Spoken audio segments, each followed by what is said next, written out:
a very good evening.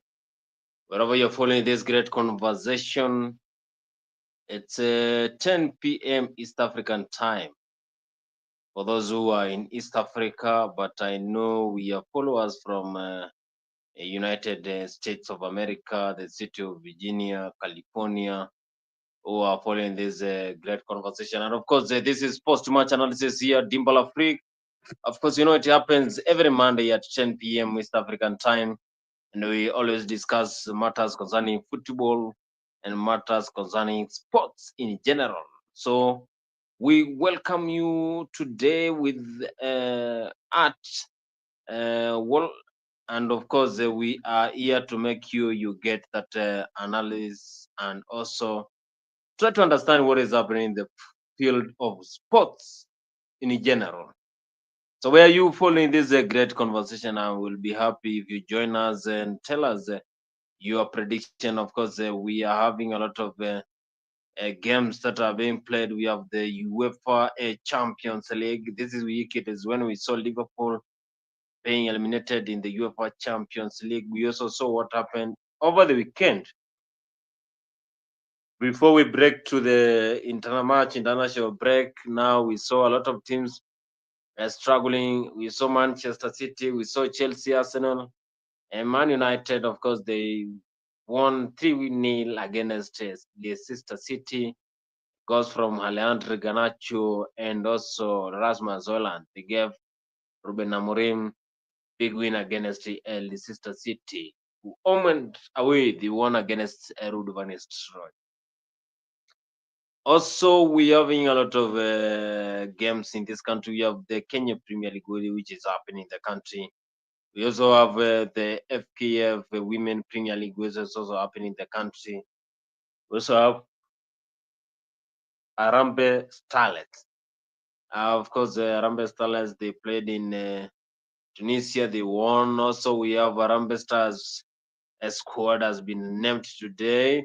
That is Ben McCarthy. He gave his final squad, that is traveling squad, that will be facing Gambia and Gabon in the World Cup qualifiers. Of course, we shall be also seeing how they will be playing over there. Gambia, Gabon, maybe Ben McCarthy will win, but of course, we have seen the traveling squad, which is a bit tricky because some of the best midfielders we have not seen their names over there. Also, we have also seen what is happening in the uh, local football. Of course, yesterday in Machakos, we saw chaos in the Kenyatta Stadiums, Gurumaya versus Shabana.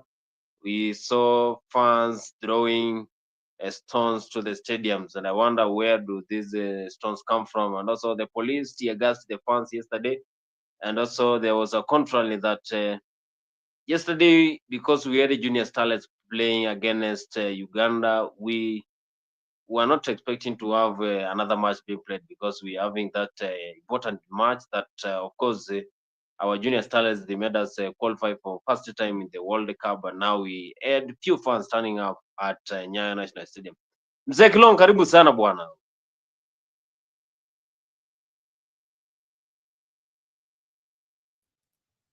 Thank you very much.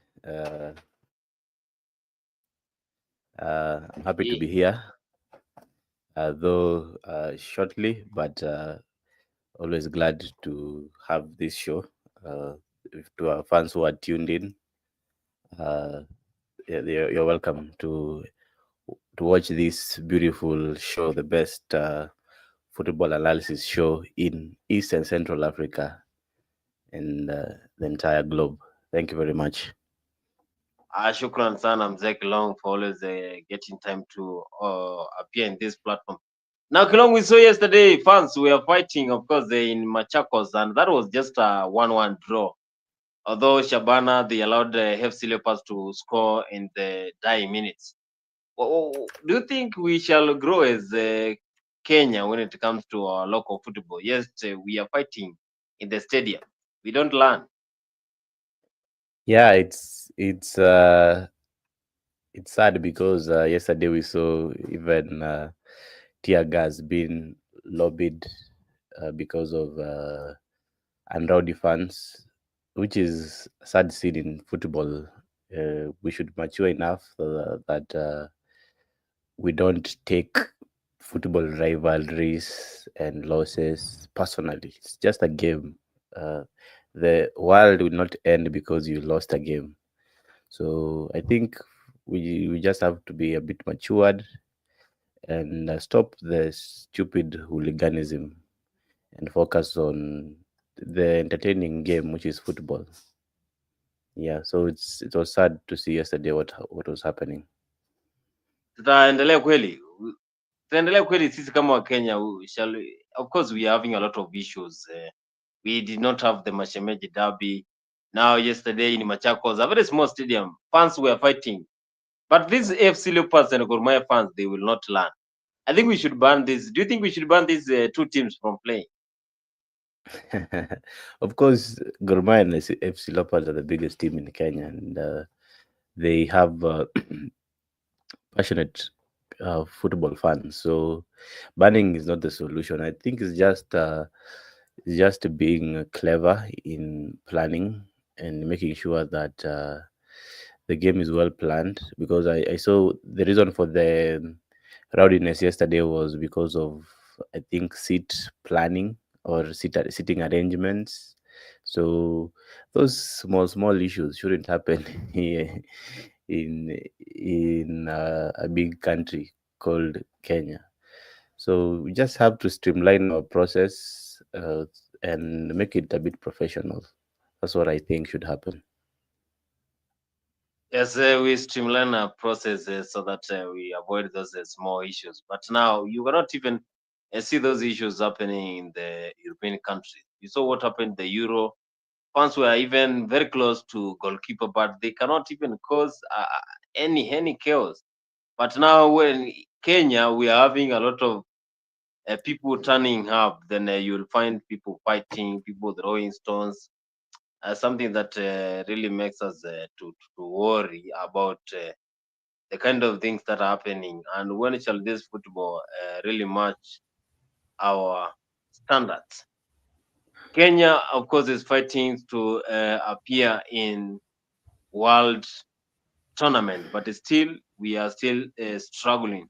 We are having today our national team, national men's team, Harambee Stars, being named. That is the traveling squad that will be playing against Gambia and Gabon, and of course that will be first international duty for Ben McCarthy. Of course, we want to see his performance because they said he was the one who was qualified for that seat. So no, we want to see if FKA president and also his deputy they did a good job. Maybe Gini was not the one who could make Kenya move to the next level. Now, Alex, you saw your team Shabana playing against FC Leopards and they were fighting. What is your take? Why do you think they were fighting in Machakos?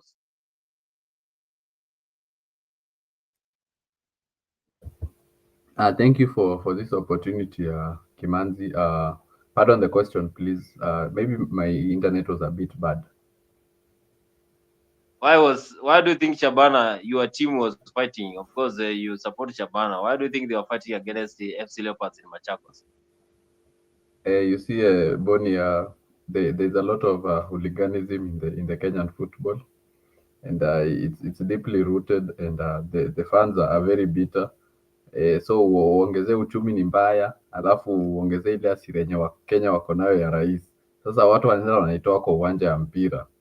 So whenever you win, the losing side, they just start the fight, then it escalates. Then they ruin the seats in the stadium. After ruining the stadium, it gets physical, and the roads in the areas are closed, and it's just chaos in the area. So people are very bitter about the Kenyan economy. So hiyo ndio stress watu wanatoa kwa uwanja.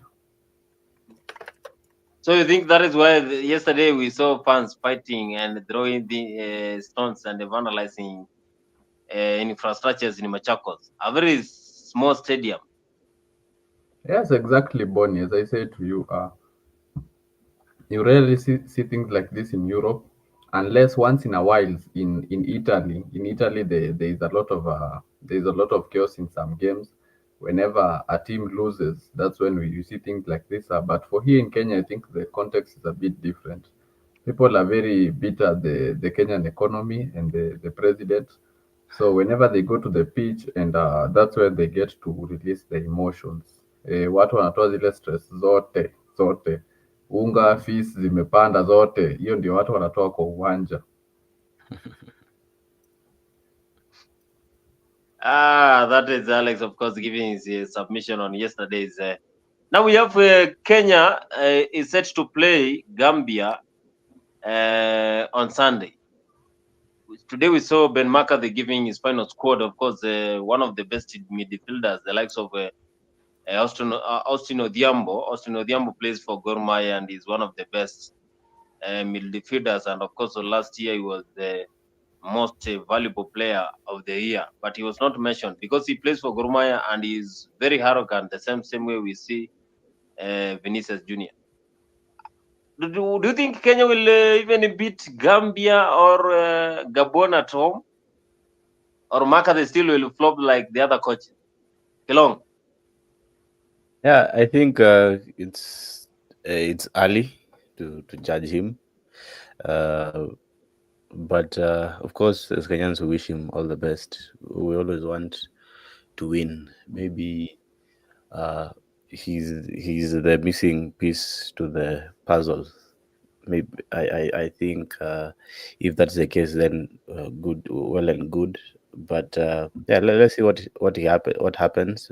But I don't think really he has been able to change the whole footballing philosophy of the few days he has been as a coach in Kenya. But of course, we wish him all the best, and yeah, we hope that Kenya win at least a match. That is something that can make us proud. Yes, Alex. What is your take about Kenya playing Gabon away, and that is Gambia away and Gabon at home? You see, Bonnie, I think there are two ways to go about this conversation. First of all, I give my prediction before I take the perspective. I think I expect Kenya to have a manager bounce. I expect the coach to come in, implement some few policies, tactics, style of play, and I expect the footballers to be able to get the footballers to grasp it quickly, and I expect them yani to there's a let me say there's fresh air around the pitch, and there's new enthusiasm that I expect to see. So on the game against Gambia, I do expect us Bonnie to go out there with some sort of let me say some aura. I expect her to go out there with some aura, and I expect the Kenyan team to be able to go there and pick 3 points to welcome the new coach and to usher in the new era of Makata. But I also another perspective that I have is I expect us to continue having the wars that we have been having for the past I don't know, let me say 10 years plus, whereby we fail to turn up, we fail to beat even the clubs which I expect us to beat. With no disrespect to Gambia, but Kenya should be getting 3 points against Gambia easily. But under this coach, we might still flop. He might need time to settle, so he can go and approach the game, and the players fail to turn up because they are yet to get his tactics, of which it's still understandable. So and we fail to pick 3 points, and we fail to turn up. Yani Kenya tunakwanga kama Spurs, we are very Spursy. We fail to turn up during the big occasions. So that might happen, or we might have a manager bounce where we see the team in full flow, attacking football. We pick the 3 points as we try to build from there. Yes, Kenya. Of course, Kenyans are having a lot of expectation with the new coach, and also the new coach. Of course, he was in those top clubs, played in top clubs, won Champions League. Now he's here in Kenya. Of course, yesterday today I saw him watching our junior starlets, that is under 17 junior starlets playing against Uganda, where they won 3-0 against Uganda. At Kampala, they won 2-0 against Uganda teens. Now, Kenya is set to play Cameroon, and then if they win Cameroon against Cameroon, Kenya will qualify automatically for under 17 World Cup. Last year they were in Dominican Republic. If they win this year, they will be playing Morocco. Kilong, do you think that we should shift our energy from supporting the national team to these young girls who are under 17, because they are always crashing teams? Yeah. So it's not a bad thing to support anything that your country does. So as football fans here in Kenya, I know the girls' game is still gaining traction. So the good thing is that we have a whole new generation that at least uh, tries to watch football, especially the football is also being open to girls and women in particular. And I think by us showing some support to our national team, the Harambe Starlets under 17, can make it. It can make it better for us Kenyan fans. We'll be having something to be proud of, and also can motivate young girls to join the great game of football and to be participants and not just bystanders.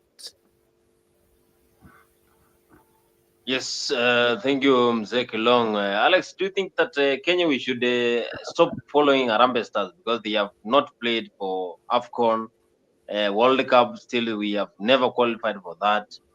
Do you think that we should focus with the younger girls under 17? You see, I think Bonnie for the longest time, the sports in this country has been overlooked. I think the sports sector uh, has been imechukuliwa ni kama tu it's just by the way, you see, because even as much as we do well in athletics, you still know, Bonnie, that we can do much more better. I know we can say that in athletics we are the best in Africa, but imagine still we haven't exhausted the amount of talents that are in Kenya, the amount of good runners. How many Omanyalas do we have? We have many. How many the long distance runners do we have? We have many. So I feel like not just the football here in Kenya, not the Harambee Stars, but sports in general has been overlooked. We have had CSs coming in and going, and the sports in this country has been lagging behind. So even us seeing, I think was it last year? Confirm with me, Kelong, if it was last year we had the under 17 qualify for the World Cup. I don't have the facts right, so you guys will tell me. I think we had a team. I don't know if it was the under 17 Yeah, women who the girls qualified. yesterday, girls who won against Uganda, are the one who qualified for Dominican Republic, where they played against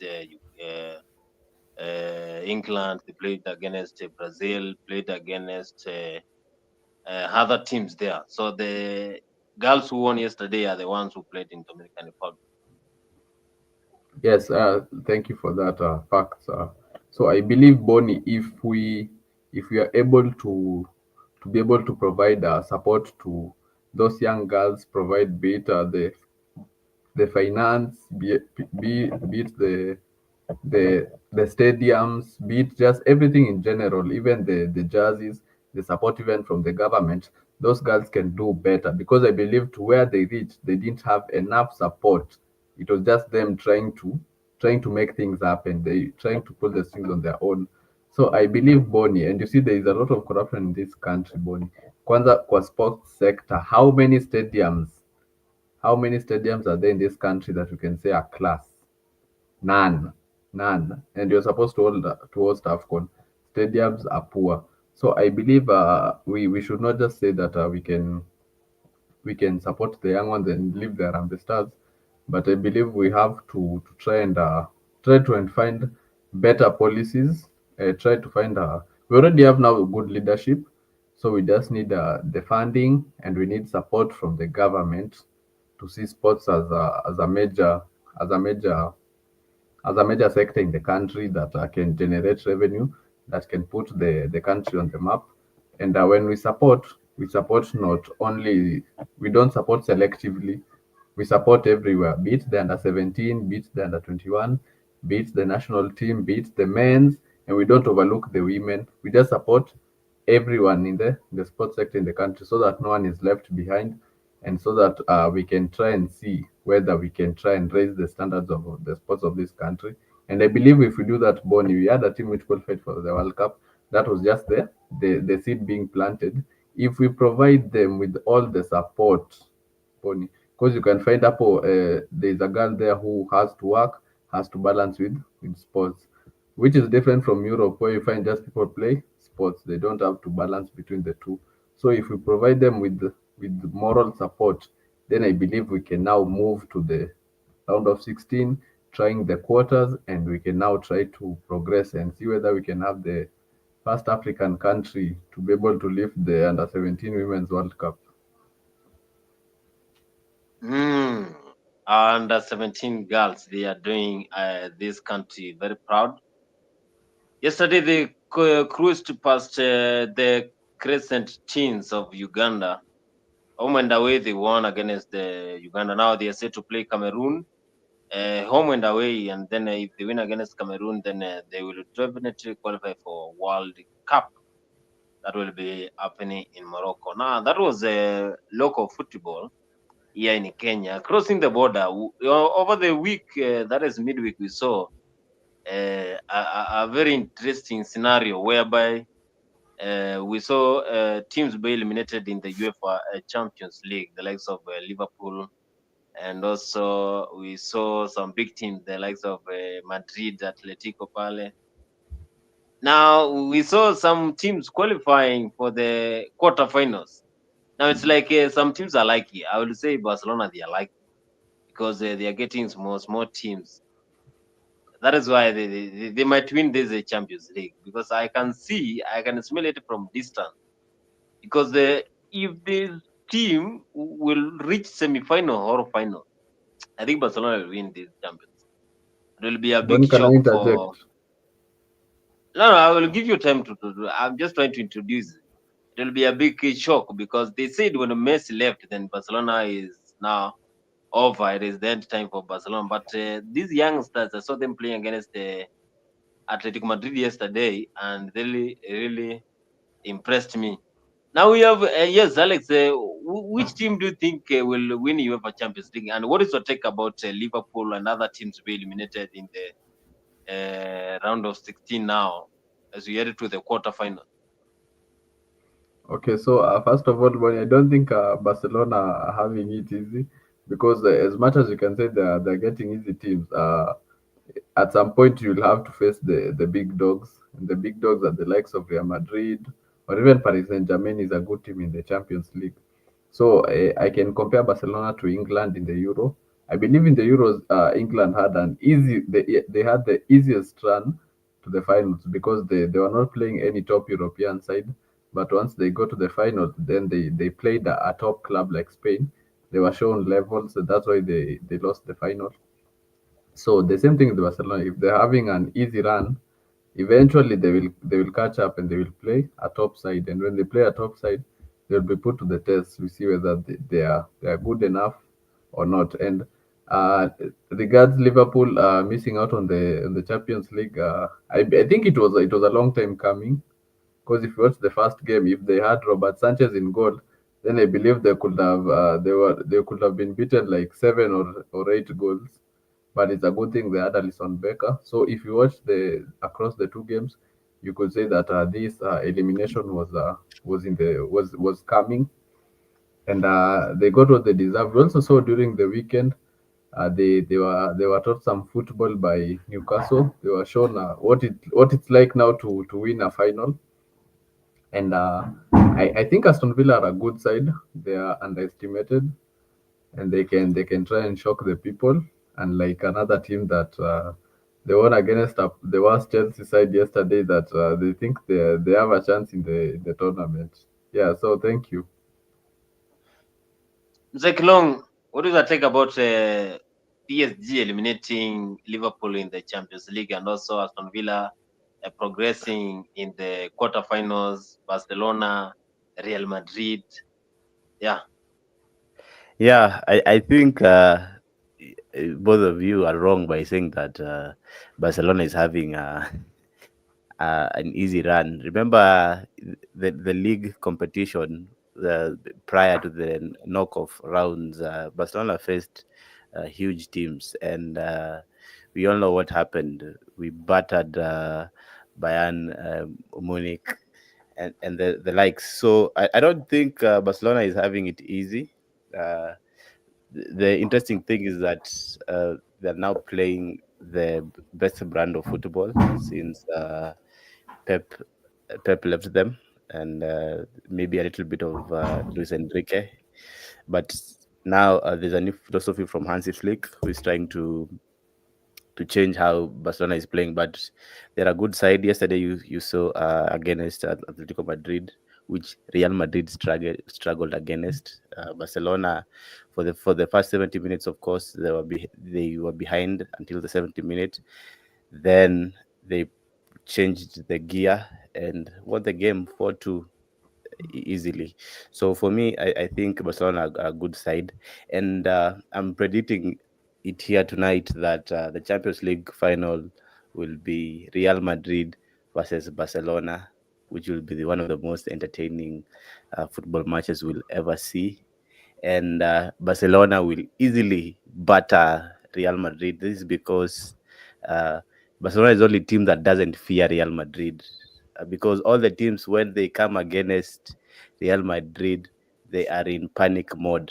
But there's one team that doesn't see Real Madrid as any threat, and that is Barcelona. So I'm predicting that as a final, which will be one of the most interesting final we'll have.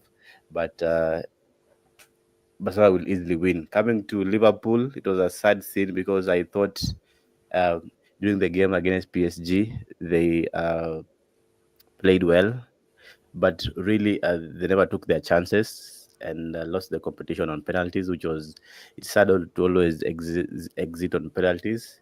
But over the two legs between PSG were the better team, especially on the first leg where PSG had multiple chances and also they failed to take them. But on the second leg, they improved and scored a goal and went on to the penalties and won. So for me, Liverpool being eliminated was a bit of a luck, but it's knockout football.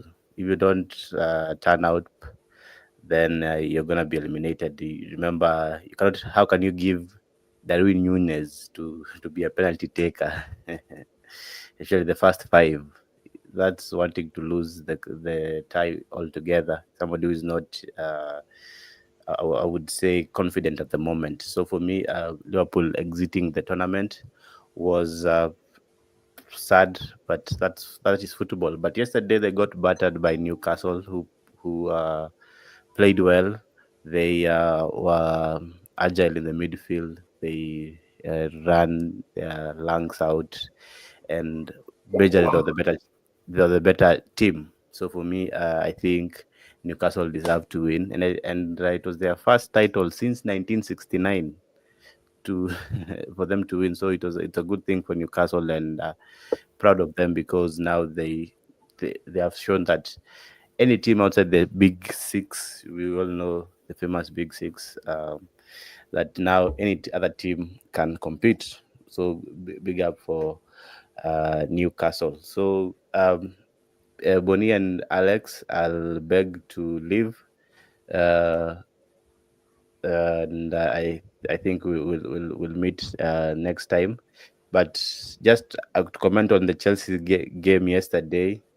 Uh, that we narrowly lost against Arsenal after they got lucky by So, a set piece goal, a corner, which was a poor positioning from our goalkeeper Robert Sanchez.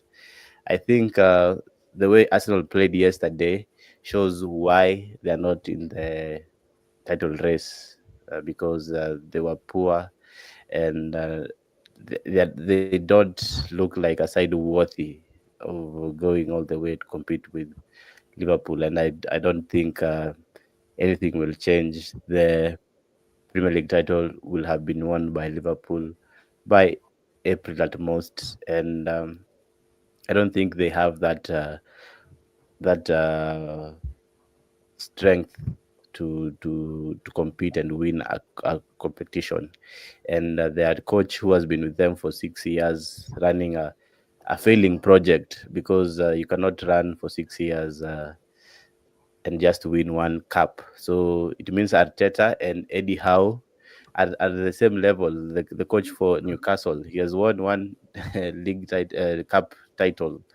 So it means that Newcastle's project and Arsenal's project are at the same level, which is a bit humbling to the Arsenal fans, who are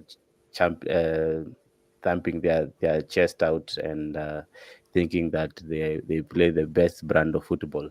So, having said that, allow me to leave, and let's meet next time. Thank you, everyone.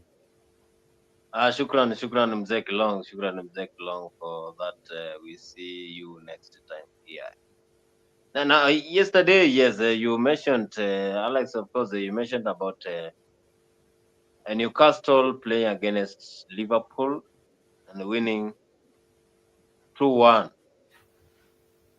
I was also following keenly the game between Newcastle and Liverpool, whereby Liverpool, of course, they were dominated by Newcastle from the start.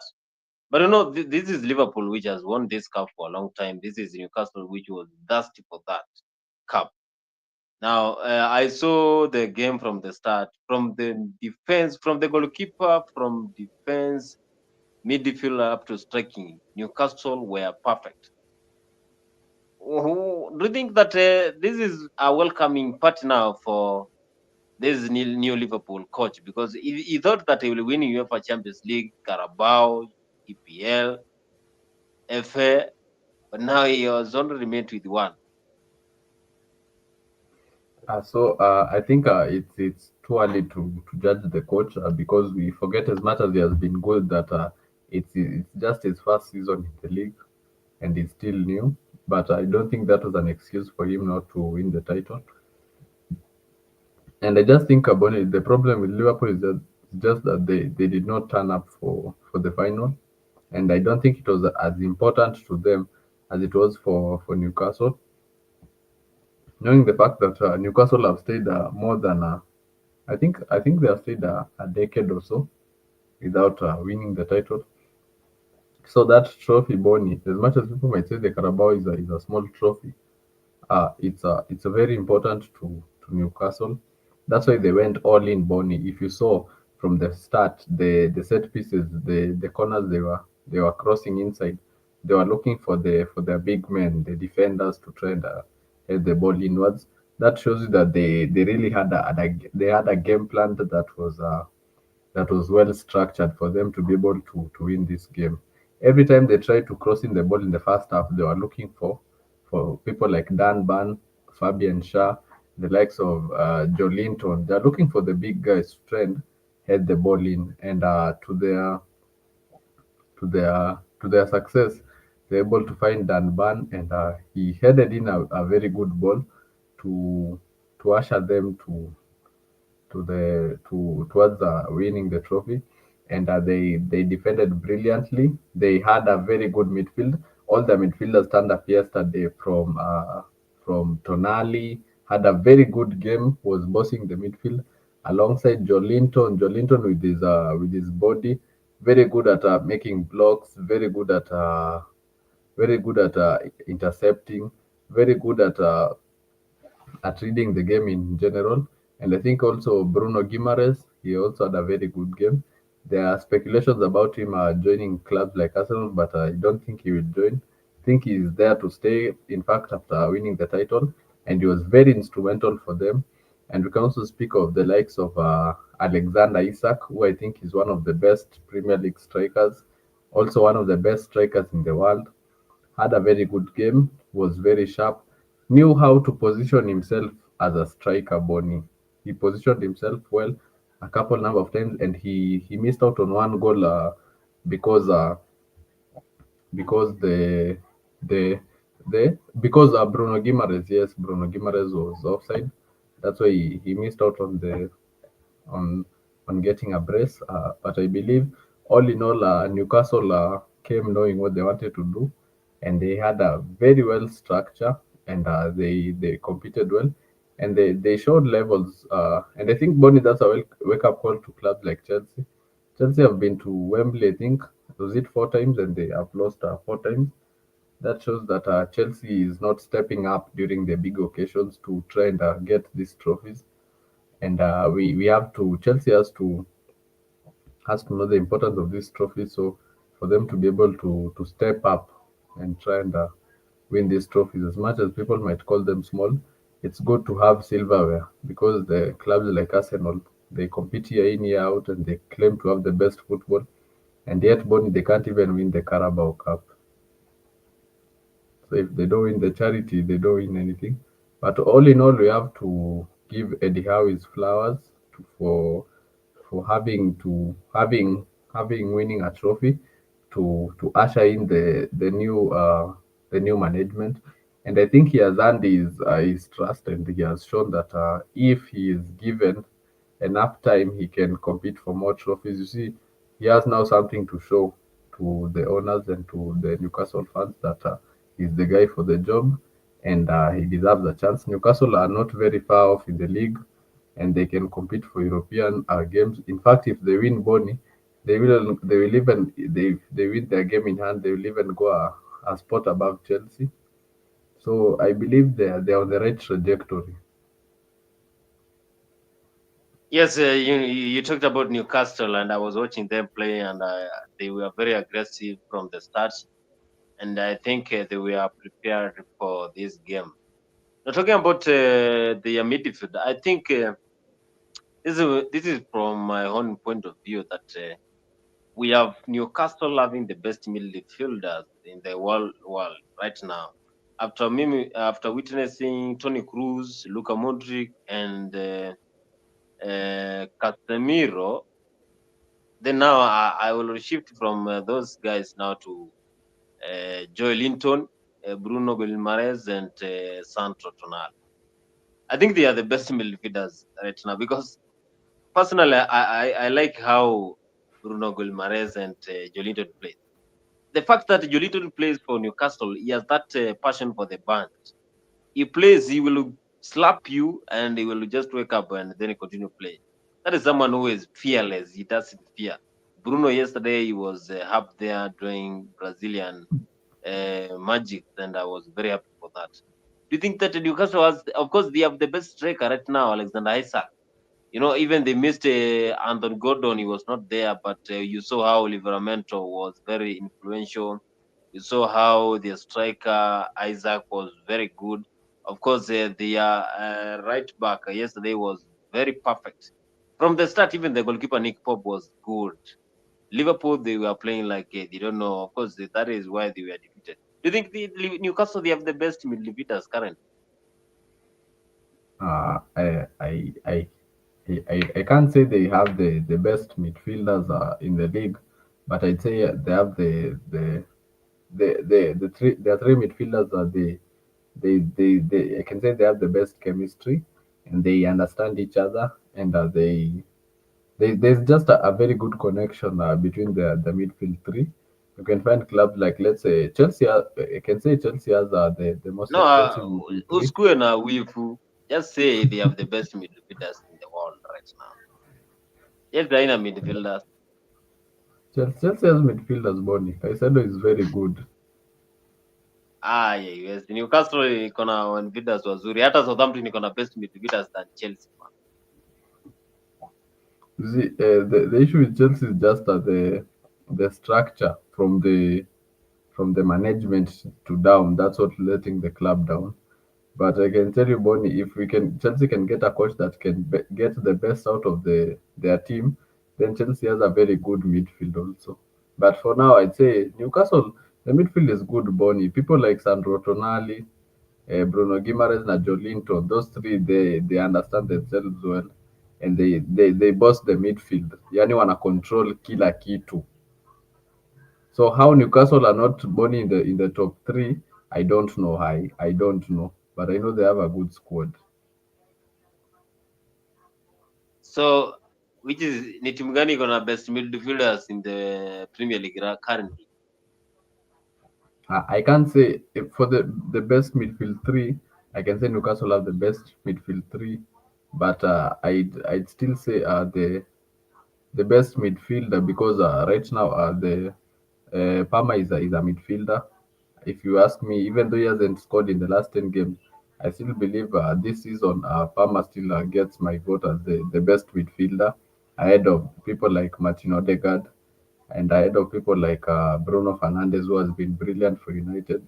So if you ask me the best midfielder, I'd go for Cole Palmer. Yes, and then second Martin Odegaard. Okay, that is the Premier League title. Of course, we have yesterday Newcastle winning against Liverpool. Ancelotti he lost in that final, and I've been following what they are posting on their socials, and they are very frustrated. But now they have to accept that last year they won against Chelsea. That is what Chelsea felt. So I think it is high time they feel that. They feel that. Of course, what is the take? Yesterday, Arsenal they pulled one of the greatest performances, despite Chelsea being published. They won against Chelsea 1-0. Of course, it was from a set piece. Chelsea playing like they don't have midfielders, defense, striking. Gungu came there to impress his wife. That is what fans they are saying. Sanchez is there to just entertain players and fans, not doing job. But their shield was there. Of course, they are blaming coach for giving poor lineup. They're also blaming Gunku for not starting as the main striker and scoring. He is only there to show his balloon whenever he scores a very simple goal. Yesterday, he did nothing. Yesterday, defense, midfield, striking, goalkeeper, nothing. Chelsea. What is your take? Can you hear about that game? You see, Bonnie, as I said, the issues of Chelsea are deeply rooted, and the day Chelsea sacked Mauricio Pochettino was the day they dug a grave for themselves, and they brought in Enzo Maresca. And after bringing in Maresca, that's when the downfall started. If many people Bonnie say that preseason doesn't define the season, but I believe if we saw the preseason, you would notice Bonnie that Chelsea are in for a very bad season. And once the coach immediately came in, they had a good goalkeeper, George Petrovic. Immediately he came in, he overlooked him, who was Pochettino's number one, and they loaned him out to Strasbourg, of which he is doing better there than our two goalkeepers combined. Then he said Robert Sanchez is good and he can start for the games without even testing to see whether Petrovic was good or not. And they went on ahead to buy another goalkeeper, Philip Jorgensen, who looks so inexperienced. He looks so young. Looks like he has a long way to go in the game. So that's where Bonnie our problem started. Then Chelsea has been making a lot of signings. Even I think yesterday, 2 days ago, they have made much more signings. But Bonnie, we still are having issues because we don't have a striker, and yet people have spent over 1.5 billion. They brought in Joao Felix. They loaned him out in January. Right now, we're having troubles bringing on players, and we loaned out people like Joao Felix, people like this guy went to Juventus. I've forgotten his name. There's a tall guy who went to Juventus. Was very good. They loaned him out. Right now, there is no replacement for Marco Correa, and we see Nicolas Jackson being out. We hoped Christopher Kuku can step up, but it looks like his time in the Premier League is done. Saudi is calling for him to go there and try and revive his career. So I believe Bonnie, this manager, Enzo Maresca, is not the guy to lead Chelsea to Canaan. I believe under Maresca, Chelsea will continue going down and down and down because the manager does not have a winning mentality, and the manager doesn't have the charisma to coach a big club like Chelsea. And even if they give him 5 years, Bonnie, he will just do another Ateta thing where you move from this season to next season, saying that we're improving, we're improving, we're improving. We need a striker, we need this, we need that, and that's just an excuse to escape the fact that you are incompetent. So I believe Bonnie, this management under Chelsea can finish 10 years without even winning a trophy.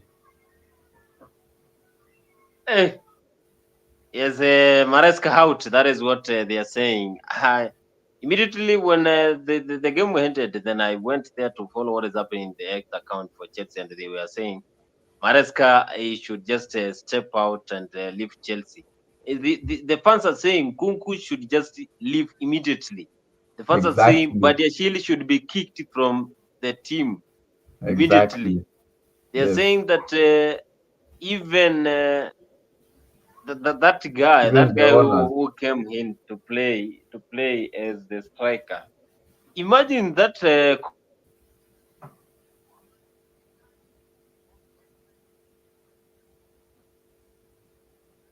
and Pardon, Bonnie.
sorry for that problem that happened over there, but we are sorry. We are discussing about Chelsea performance in this Premier League, and they are really struggling. You have seen now they are struggling, and how Chelsea is making those hard struggles when it comes to winning titles over there. And this is one of the teams that has been performing for a long time, but still they cannot win against Arsenal. The last time Chelsea won against Arsenal was more than I think 4 years ago. 4 years ago, and still they are being hammered by the Gunners. Now we have this Premier League competition, which is one of the toughest leagues that you will experience all over the world. Now we're having Liverpool, one of the teams there, leading the Premier League with a lot of points.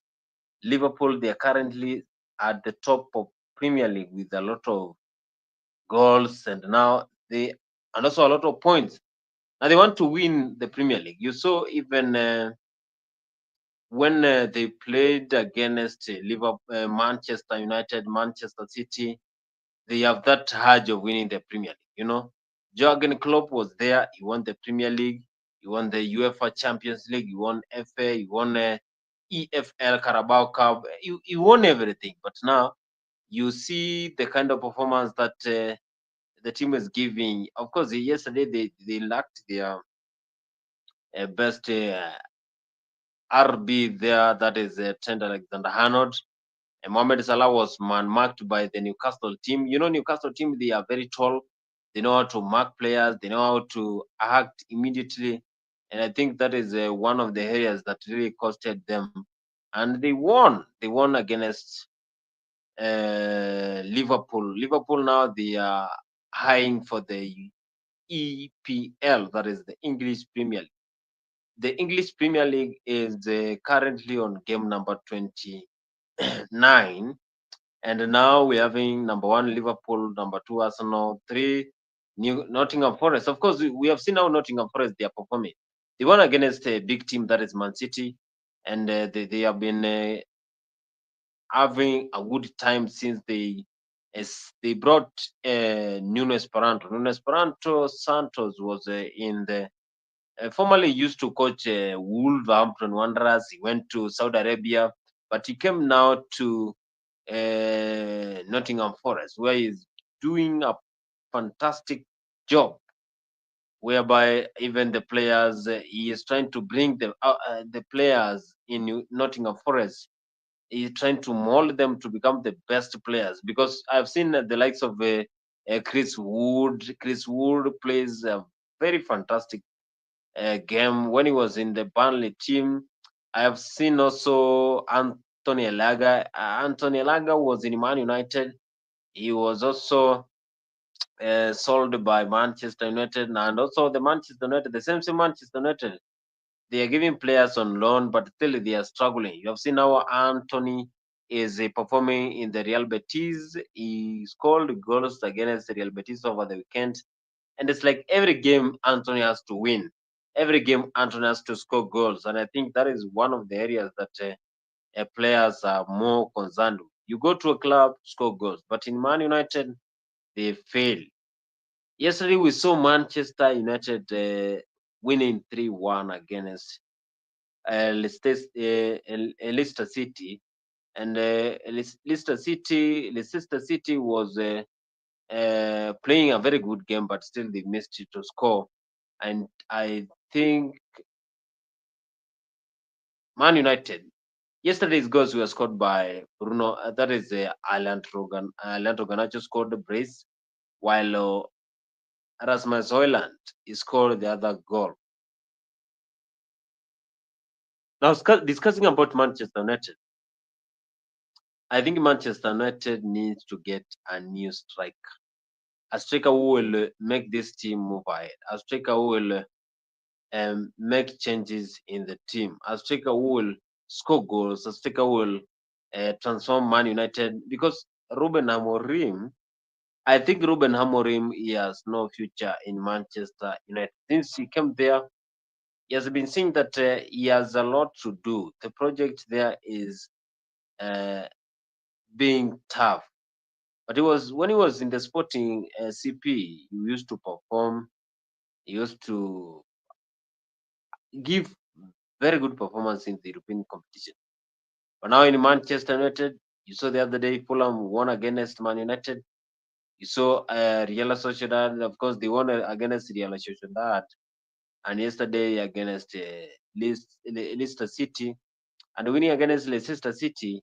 That is something that gave players that confidence boost.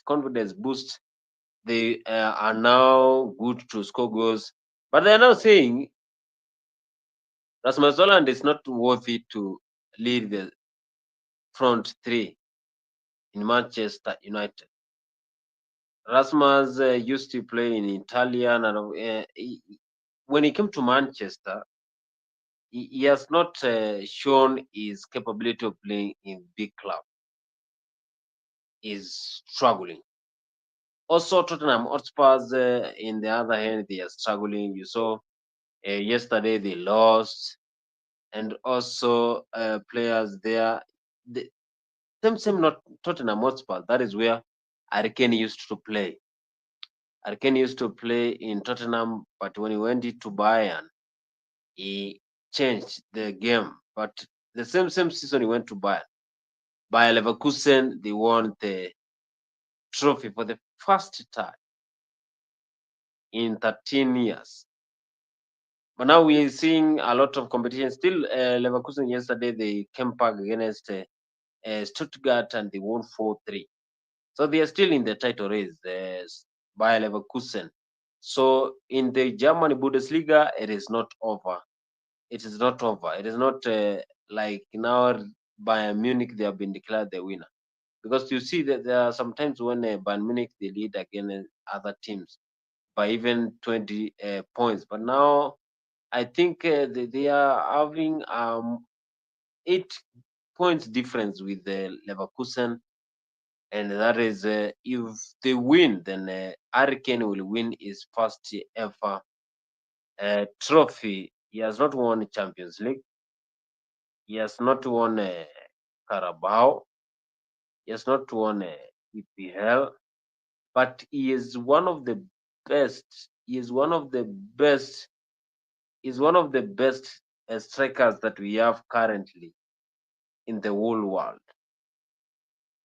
He is one of the best strikers who are very good when it comes to positioning themselves, and also who is making changes in that Bayern. Of course, people really scrutinize the new Bayern Munich coach, and also Bayern Munich coach. You know, Vincent Company. He was in Burnley National. That is Burnley team.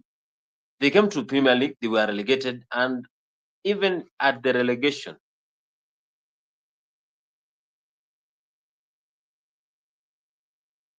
you have seen they identify Bayern Munich management. They had that confidence.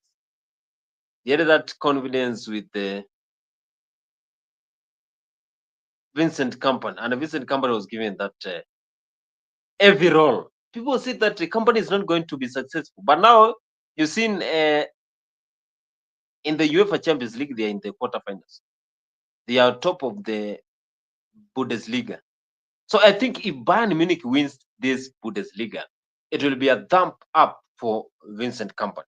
People will stop to say that some coaches are not good, are not worthy for that big tournament. Because I've seen, people really compare Frank Lampard, Steven Gerrard, Van Persie. You can be good in playing, but when it comes to coaching, then that is where you draw the line. Coaching is totally different from how you used to play. So I wish Vincent Company all the best. Van Persie currently is the head coach of Feyenoord, and also we have seen some of the best players that have graced Premier League, La Liga, Spanish La Liga, Italian Serie A. They are now being coaches. Personally, I wish Vincent Company all the best, and also Arcane to win a Premier League.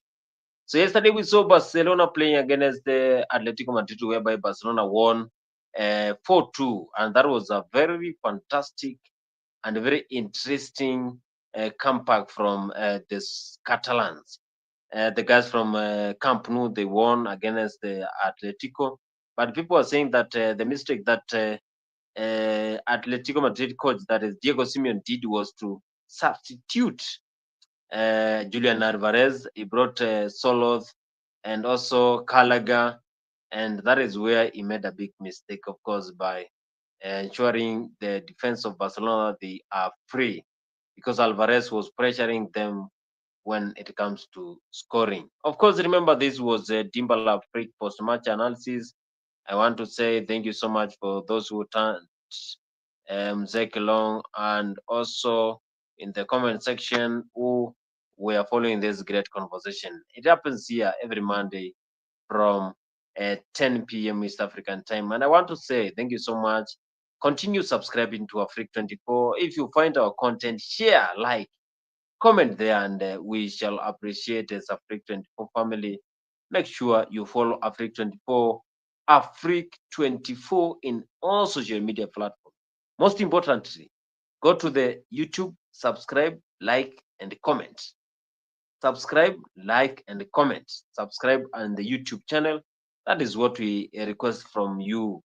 Subscribe to Afrique24. I am your host for the Dimbal Afrique show, Boniface Kimanzi. See you same place, same time.